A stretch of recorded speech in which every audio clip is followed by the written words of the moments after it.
Devotos de todo el país hoy le rinden homenaje a la Virgen de Caacupé por su día y en la costanera de Asunción no fue la excepción.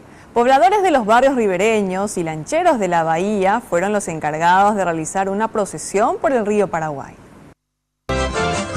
Ya la caravana de los promeseros asciende la loma de Caacupé.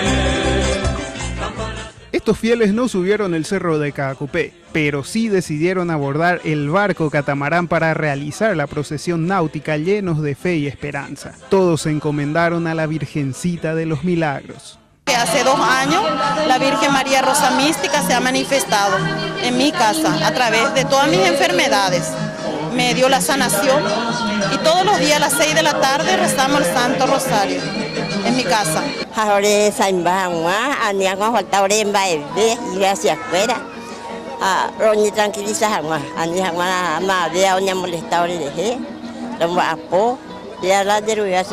Y lo importante es que ahora que está mi señora más está embarazada por el niño que va a venir, por dar salud, por el bienestar de toda nuestra familia y de toda la gente, ¿verdad? El catamarán ya se convierte en un estandarte para los fieles de la Virgen en la zona. El encargado comenta que es el segundo año que el barco tiene la honra de transportar la imagen de la Virgen. La Asociación de Lancheros de la Bahía ya es el 4º año consecutivo que vienen haciendo ellos esta procesión, digamos. Así también como el año pasado tuvimos solamente 2 imágenes grandes, este año estamos teniendo 3. Para los rodaños ya se tiene pensado aumentar y cada año vamos creciendo.